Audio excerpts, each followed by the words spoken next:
Tom Prince with Western New York Athletics, and you are now at the next edition of the Western New York Athletics Coaches Corner. And you are now joined by three coaches: Chuck Senn from Orchard Park, Dennis Crawley from Depew, and Paul Bartell from St. Francis. So again, we got some big programs that we're going to be talking about here. And personally, I really want to find out how you guys are doing first. I mean, there's a lot going on right now in Western New York, a lot going on in the country, a lot going on as far as wondering where we're going to be for spring sports. But let's talk about first how you guys are doing.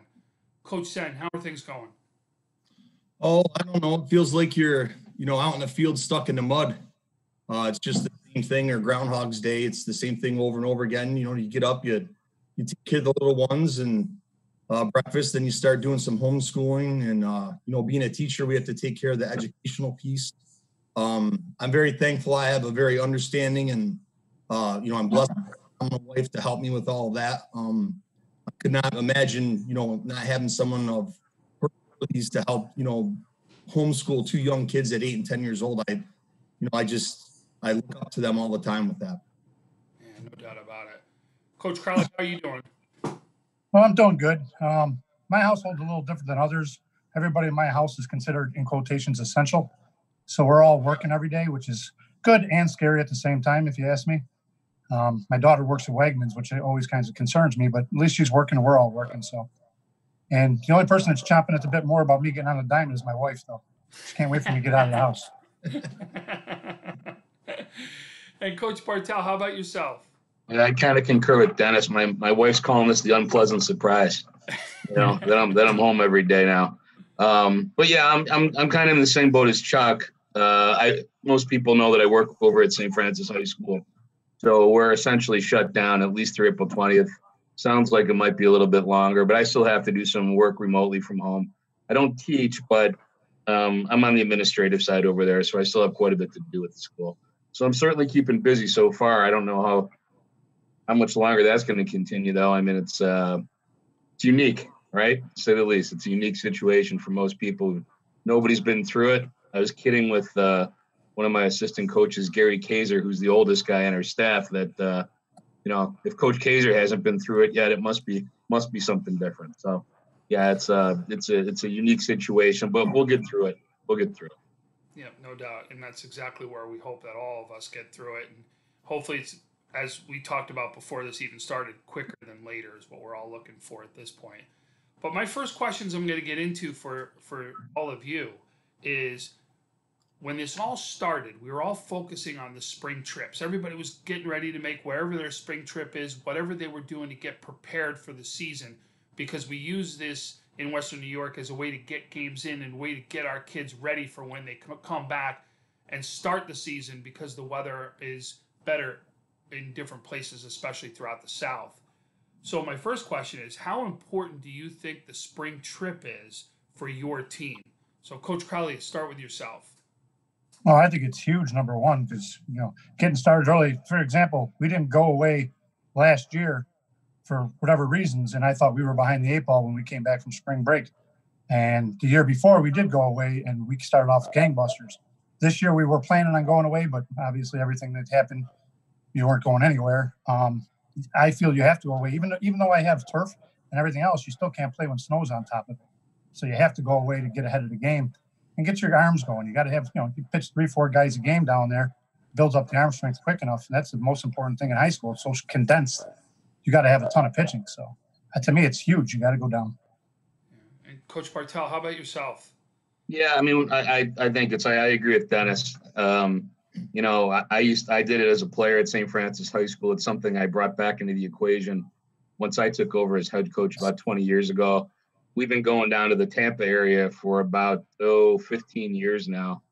And obviously, the weather's so much better. We take down our full varsity team, plus a few of the guys that are on the bubble of JV or varsity. So it gives me an opportunity to see some different guys in some different positions. We use it as a way to really see some different things. It's not necessarily a continuation of tryouts, but kind of figuring out, who's going to be fit and where once we get back. And, same thing as Dennis says, it gives our arms plenty of work over time. And the way we have our trip structured is we play against all Florida schools down there. Some powers we play are like Tampa Jesuit, Montverde Academy was on our schedule this year, who's like a basketball superpower, and they're a big prep school, Clearwater Central, and a few others. So, I'd rather play, if we're going to travel that far, I'd honestly rather play against teams that are already halfway through their schedule. In most cases, quite honestly, even though we're considered a pretty good program around here, they're a little bit better. It's Florida, it's high school baseball. And, we take our lumps down there, but I think we come back better for it in a lot of ways. So I think it's really significant, and I'm really missing it. And I know the kids are for sure because they really enjoy it. Yeah, no doubt. And Coach said you do something unique down there too with two different teams that you bring down. So talk a little bit about that. Yeah, this trip is really important for us, especially this year going with a younger team. We graduated a lot of seniors in very last year, so we were looking forward to this. And again, like Paul, we take down 26 kids, 25 kids. We have our better arms on the JV team come up to help pitch. We have our players, our younger players that we want to take a good look at against quality competition. And generally when we go to Disney, we're facing the Massapequas, the Fox Lanes, the real good Long Island and New Jersey schools. So, it helps us really gauge what type of pitchers we have. How do our kids, act under pressure? They grind it out. Can they step up in particular situations? But really for us this year was the pitching key. Like we feel we're very deep in pitching. With the two teams, I was really looking forward to some of these young arms going up against some of these high caliber teams that we were going to see in Disney. I think we had Massapequa on our list. I think we played Massapequa like 6 times, and I believe they lost in the state finals last year. They're just a great program, and we were going to get to play them at the Braves are now moved out of ESPN down in Disney. So we were going to get to play, I think it was almost 75% of our games in that stadium and under the lights. So it's just a great opportunity for our seniors. It's just very saddening for them, even very difficult to even let them know that the trip is getting canceled and how to, inform them. We just got to go, day by day. The little things matter the most right now, health, take care of each other, and, just try to keep up with what you're doing. But for us, especially this year, that Disney trip was pivotal for us. And we have a grass field. It may be the nicest grass field in Western New York, but when it rains, it's soft. It stays that way for a while. So that was an opportunity for us to play. And we were going for 9 days this year, so we were going to get a lot of playing. Wow. So my next question was going to be, where do you go? Coach Bartell, you did say Tampa. Coach Senn, you did say Disney. Coach Crawley, where do you actually go for your summer? We went to Vero Beach previously, down in Vero, Dodgertown, but we were planning on doing Disney going forward, changing it up a little bit. I heard a lot of good things down there, so going forward, we're going to check that place out, I guess. Fantastic. So my next question is, with all this being canceled now, and it'll affect your teams as far as how this is going to affect your teams moving forward to go into a condensed schedule, or if not a condensed schedule, the fact that they're going to play every day, how do you get them ready as quick as you may need to do, especially if it's only 6 practices and go? So Coach Bartell, why don't we start with you? Well, I think probably everybody would agree that preparation starts way before the season even starts. We have a couple of things we do in the off season with one of our alums is a co-owner Impact Fitness, Kyle Clifford, and he comes and works our kids out right at school, baseball specific, and then we have open gyms. So everything's kind of a process, right, building up to the season, and obviously the Florida trip's a big part of that with the weather being what it is here. But in all honesty, I think most of our schedules every year end up being pretty condensed anyways. The weather's so unpredictable, and even if a lot of schools are going to the turf, but as Dennis says, if it's snowing or it's icy or it's pouring out, you're still not really playing on that day. So a lot of times, most of us end up playing most of our games in about 4 weeks anyway. So, in terms of how much different it's going to be, I think the difference is it's going to be the intensity of it and the wear and tear maybe on the arms because they haven't gotten the work in, like Dennis said early on. So I think that's one thing as a coach we got to be cognizant of is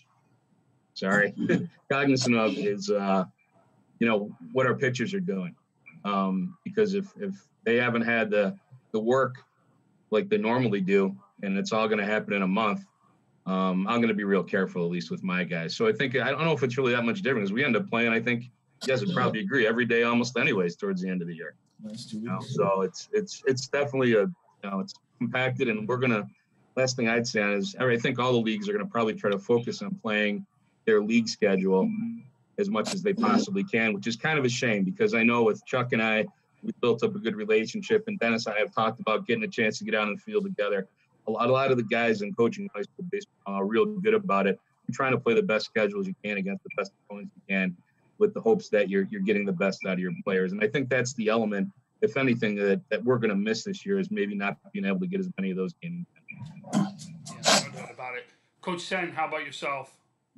Well, basically, we had our first Zoom meeting. The tech savvy guy I am, Mr. Prince. So my wife helped me with that, and we got everyone on there and let the kids know what they need to do. Coach Dietrich, who's he does our strength training and our speed training for us. He works there at FCP. He does a great job handing out a workout daily for the kids to follow, to keep all the that they've amassed over the off season. Coach Phillips, our pitching coach, sends out the throwing progression that each kid needs to do each day. So our kids have ample opportunity to maintain what they have. We were in a really good spot when we left. So, we're hoping for some good news here, obviously, to get the season started. It's going to be a short season. But I feel that if the kids, keep doing the work that we're sending out, we'll meet again on Zoom, ask how it's going. I think our pitchers will be ready. But again, like Paul said, we're going to have to be very careful. If we're throwing 6 games in a week and, you're relying on 5 to 6 pitchers, it's going to be challenging. So, basically it's going to be, everybody's going to be on the bump at some point. Coach Crawley, how about yourself? Well, I'm obviously in a little bit of a different perspective because I'm a really small school, and my tryouts, if I get 15 to 17 guys try out, I'm happy, to be honest with you. So I don't have the arms that all these big schools have. So in my situation, if we do start up, there will be 4 to 5 JV arms on varsity just to help eat up some innings because, as Paul said, I'm not going to kill people's arms. That's the one big thing about high school baseball. You got to be careful. It's going to be tough. It really is. I just think for the smaller schools with the smaller rosters, it's going to be really hard, to be honest with you. I've been telling the kids to keep throwing. I've been getting videos from the kids hitting in the cages in their backyard, soft tossing and whatnot. But you can only tell them what to do. Hopefully they're still doing it. You know what I mean? Most of the kids at Depew, it's such a small school, they play multiple sports.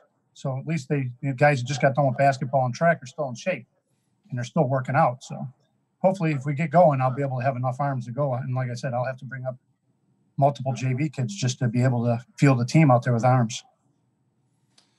So let's get into the makeup of your teams right now. So no matter what the season happens, we want to recognize some of the players that will be on each of your teams that we should look out for, as well as who are returning to make such a big impact. Coach Senn, I'm going to start out with yourself. Orchard Park as a team will be constantly competing for that ECIC 1 championship, may be considered one of the toughest divisions inside Western New York. This year is going to be even tougher than ever, where you're going to have big teams coming from Will North, Lancaster, Clarence, Frontier, West Seneca West, Jamestown. All of them will be big teams this year. So let's talk about the makeup of Orchard Park and how you're going to compete this year. The makeup of us, again, as last year, we're going to be hanging our head on starting pitching. We feel we're very deep there. We feel we're strong. Now, the rumors out there that there's numerous kids in our league that are, topping out at 90 plus. And, that's impressive for our league.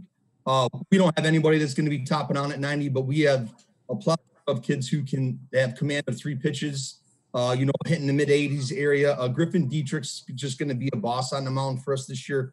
We're really excited to see him throw. We have a 4-year starter in Josh Higgins back, who's been looking fantastic in our offseason workouts.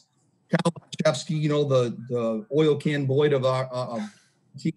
The kid could throw every day. Matty Armstrong and Jake Janis rounds the top tier group of pitchers. We're really excited about that bunch of kids. Coach Phillips has a pleasure working with them, every single day. They listen, they do whatever we ask them to do. And we're hoping we get to, see them on the field and play. Our other seniors round out the team. Blake Bridenstine, we're expecting a big year from him. Ben Ratazak and Matt Wagner. And then our returning starters within that group, though, we don't have many returning starters from last year. We have Jake Collins, who will, he'll have a spot somewhere out in the outfield, whether it's either center, left, or right. Just an all-around great baseball player. He's improved so much. And I'm just so excited to see what he does this year. Jack Duffick, who was starting to progress upward mightily last year, and unfortunately came down with pneumonia, has had a tremendous offseason and is barreling the ball, the best I've ever seen him barrel the ball. And then Griffin Dietrich in there at the DH2 has been doing a really good job in the cage and against our simulated games. So hitting wise, I never know. Like last year, I thought that we would hit a ton, and we really didn't. We fought through with our pitching. We played solid defense. This year, I think our pitching and defense is second to none. I'm really excited about it, and I think if we can, string some hits together, get some walks, move around on the bases this year, we'll be competitive at the top once again. Awesome. Coach Crawley, how about your team? Let's talk about, you said you're going to be young this year. You graduated some last year. You're going to be a young team. We're going to hear about some of these new players. Talk about the makeup of your team. I wouldn't say graduated some. We graduated 10. I mean, pretty much almost the whole starting lineup except for about 3 guys and my whole pitching staff. So, yeah, we're going to be very young. But I'm actually really looking forward to actually coaching these kids because there's some young talent in Depew. That's the one thing we did when we took over the program about 3 years ago, is try to build it up from the ground up and get the program back to being a program. So with that said, I mean, I got Christian Pagano, the brother of Joey Pagano, just a ball player. He's going to be a middle infield. He's going to eat up some innings for me on the mound. Kid's a good ball player. I got PJ Burns. I only got 2 seniors. PJ Burns, he's going to be a utility guy, and he's going to eat some innings on the mound. Sam Butler is my only other senior. He'll be a first baseman, pitcher. Other than that, the returning starters, I got Adam Shabeta, who in my opinion is probably one of the best, if not the best center fielder in Western New York. He was, as a sophomore, led my varsity team hitting .486. He's got a cannon for an arm, and he's probably the fastest kid I've ever coached. He just broke a ton of records in track for Depew this year. You got Luke Kuzmansky at third base, a sophomore. Big stick, strong arm, big, strong kid. He's going to be on the hill, too, a little bit. Throws pretty hard. Just got to get his accuracy down, get him to work a little harder. You got Jesse Capitano. Was really looking forward to seeing what he could do on the hill, but he broke his arm in football, and he's just coming back. He's just starting to throw now. I didn't even know if he'd be able to throw this year, but he's still a good outfielder, good stick, long, lanky kid. Then we just got a bunch of young kids. I mean, you go down the line with Trent Kubiak and Riley Kubiak twins, Zachary Zelaski, and then 2 real young arms in Eric Woodley and Nick Karniski. They're going to have to help us out this year on varsity, especially if we get going and we have a condensed season. But it's like I said, I have a small roster, small school, so you got to do what you got to do. You got to piecemeal if you have to. So, but I think we got enough athleticism where we're going to be good is defensively for sure. And we probably got the most team speed I've had since I've been at Depew. So, you know me, Tom. I'll put the ball in place somewhere, and we'll move guys around. So, could be a small ball year. There's nothing wrong with that. Nope. So, Coach Bartell, St. Francis will be one of the teams competing for the Monsignor Martin title. You're also bringing back an all-Western New York first-team player for your team. Talk about the makeup of your team and what it should look like this season. Well, I think it all starts with pitching. I really believe that. I've had John Catanzaro, Marty Szymanski, Gary Kaiser help me out as coaches, and lucky enough to have 3 guys that basically donate their time to come out and work with the kids. And Marty does a nice job with the pitchers. So it's going to kind of start there. We got a lot back from last year. The first thing I'd say about my team this year is that for the first time in 3 years, we're healthy. I had some significant injuries over the last 2 years. A couple of years ago, a real good catcher, Ty Sida, got hurt, blew up his knee. Then I lost 2 starters last year. Gavin Kralik was out, got an arm injury. So I had some significant guys that were on the shelf the last couple of years, and we're really looking forward to getting started this year because it looked like we were going to be healthy. But I think that's the biggest thing is to start there is being healthy. Now, some of the key guys, you were referencing Alex Zimian, really can play anywhere on the field. Looks to me he's going to probably be an outfielder in college. He can get on the mound and still throw at 81, 82. So he'll see some innings on the mound for us. But he's got speed. He hits it from the left side. He hit in the mid-4s last year as a leadoff hitter for me. So he's got a lot of different tools. The interesting thing with him is that Alex never really played a lot of what I would consider high-caliber travel baseball. Came out of Lakeview, really played a lot of house leagues, some all-star stuff. So the kid really has a high ceiling, and I think he's got a lot of room to grow. It looks like to me he's going to be heading to Deauville next year, which is going towards a D2 program. I talked with the coach over there.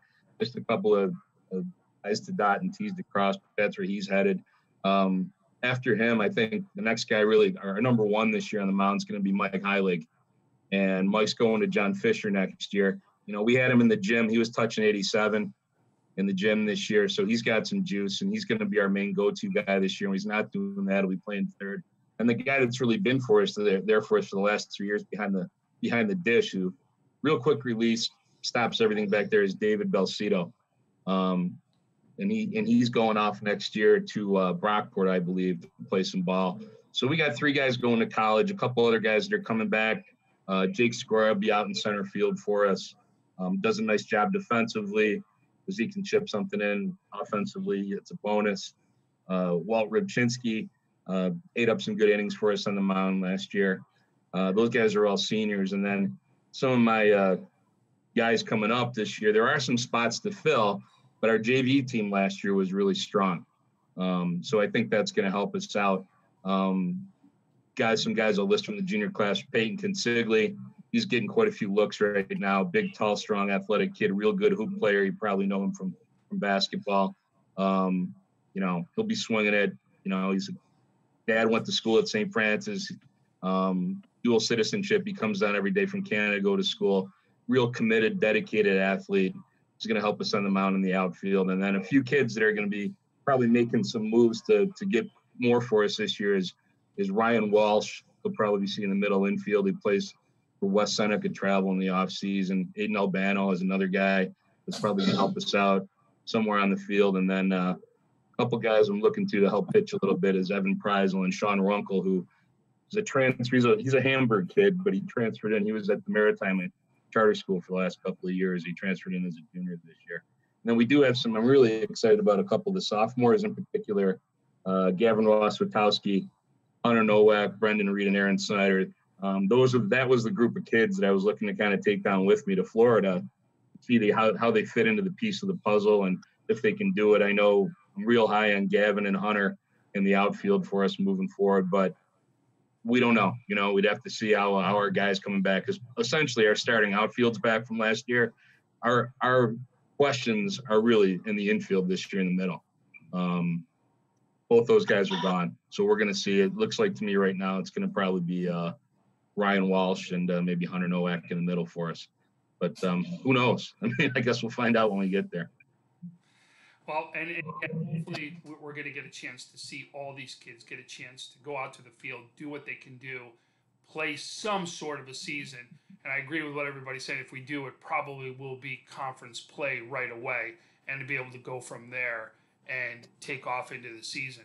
And pitching will be, no doubt, at a premium for every team that's out there to be able to pull some sort of a season together that's there. But the one last question I wanted to ask before we close things out is, every one of you alluded to an off season or a program that each of the kids are doing right now. Coach Bartell, you've actually put out on social media to the kids to check emails to let them know exactly what they would need to do while they're away or while they're off right now. Talk a little bit about what that is and what plan did you put in place so they can actually make sure they're ready to play day one. Yeah, when we saw like I said, we have a guy that works with us a little bit in the off season, and he helps us out. But a lot of that is fitness center based, having access to a track, things like that most of these kids just don't have right now. So, a little bit of scrambling, but looking ahead, I put together a program, quite honestly, a band and rice bucket program for arm strength. It's something that I sent out to the kids. One of the guys that coached me in college, his name's Pete Hughes. He's now the coach out at Kansas State, and I keep in touch with him, and he actually gives me some really good stuff. Really good guy out there. So he gives me some good things to help move the kids along in terms of their athleticism, arm strength. And then also, I look in just like anybody else. I look at what's online and try to pick and choose things that I think demonstrate what it is that I want to get across. So I put some video attachments with it and so forth for demonstrations. So they're not guessing what they're doing. They can actually see what they're supposed to be doing as part of their off when we're down. I don't even want to call it off season because it's not off season, but in the certain, particular circumstances. But it's tough because, I think Dennis makes a great point in saying that you can give them all the information. You can ask them to do it. Now it's kind of up to them whether or not they're going to put it into action. So, yeah, I've been sending the kids through email. I've been video conferenced a couple of kids that I'm trying to help move on to college now. And I'm, asking those questions of the juniors who wants to play, so I'm trying to keep in contact with these kids and keep their spirits up as much as possible. And more importantly to me, quite honestly, is the fact of how they're doing at home. How are they doing mentally? How are they doing with their families? Is everything okay that way? And then after that, it's, are you staying on top of your schoolwork? You're getting your academics taken care of. And then after that, then comes baseball somewhere in that shuffle. So I'm trying to keep it all in perspective. Obviously, we all love baseball here, but we want to keep some perspective on what baseball is. And ultimately, it's a game. It's not the most important thing right now. So great answer. Coach Senn, you said you've been doing Zoom with your team. What were your instructions for your team to make sure that they were going to be ready, and what's going on right now? Well, we use the Remind app to just message the kids daily, like, here's your workout. You should be on, throwing progression 2, which is posted on, which we have is set up as a Google Classroom. Coach D does all of our workouts, which like what Paul said, we do a lot of band work, light dumbbell stuff, kettlebells, but mostly bands. To maintain strength. And like I said, we'll do a Zoom. We'll do a Zoom once a week to stay connected. And, as Paul stated, make sure that they're okay, their family's okay. Just connect, maybe tell a joke here or two. We send out some inspirational quotes to them here and there to get their mind off, going on, outside their house.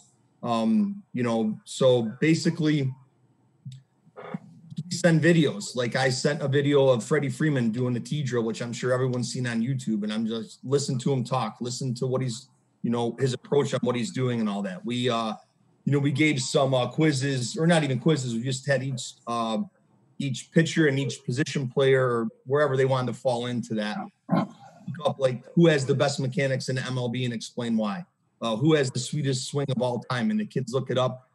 They'll send a video and then they explain as to why they feel that. And then we're going to do a little bracket and have the kids vote on, ultimately who Orchard Park baseball feels has the best mechanics. And then, who has the sweetest swing. But I mean, I'm not sure how it's not given to Robbie Cano, but, that's where I'm going with that one. Boy, here we go. You're going to start a whole new debate. I don't got enough time for that. Yeah, I'm a Tony Gwynn guy. How can you not say Pete Rose? All right. Who's Pete Rose? Yeah. So, and Dennis, how are you doing? You said young team, right? So some of them you're seeing for the first time, maybe. So how are you actually dealing with them? Yeah, exactly right. I mean, I was at tryouts. Me and Coach Tony Sikatarski, who's my volunteer and does a great job, by the way. We were sitting there at tryouts, and it was tough trying to figure out if we're going to have a 9th grader come up and have him play over a junior, because the talent, it's like Paul said, our JV team was pretty strong, and our modified team was really good. I got some really strong 8th graders. But what we're doing is we do the Remind app, and I send out stuff. I'd like to have them send me videos. Whether they do or don't, I can't force them to do it again. Same thing. It's like I'm hoping they're doing the work. About half the guys are sending me videos of what they're doing, and it's good to see. But at the same time, my number one thing with them right now is I first preach is their schoolwork, because I know how hard that's got to be sitting at home and just playing PlayStation or Xbox instead of doing schoolwork. If we do get back to playing baseball, they got to be eligible too, number one. If they're not eligible once they start, how are they going to play? In my case, 15 guys on a roster, I can't risk that. So my number one thing is their schoolwork, make sure they're getting it done. Then number two is, get some tee work in. It's tough for pitchers to throw. You can do band work, like you said, and all that. But I'd still like to see them throw live, play catch with a dad or a brother. Obviously not get a friend and meet out at the park or whatnot for safety reasons, but try to do something. Don't just sit around the house. Even if it's just go for a run, hit some weights, do something and stay active. And a few of the guys have sent me videos in their garage in the weight rooms and doing some band work, or outside. A couple of guys have the luxury of having a cage in their yard. But other than that, it's on the honor system for us. I mean, I can't force them to do anything when they're not with me. So I'm hoping they're doing the work that we're asking. But again, schoolwork's number one for me right now.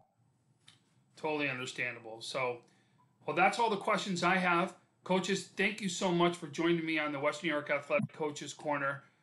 Great job recognizing all the players on your teams, the players to watch out for, the current players that are going to be the stars here in Western New York. And again, I can't thank you enough for this time, and look forward to talking to each and one of you very soon, and hopefully it's absolutely out on a diamond. Thanks for everything you do, Tom. Appreciate everything, man. Yep, Tom, you do a great job. Thank you. Thank you, Tom. Guys. I appreciate that. Thank you.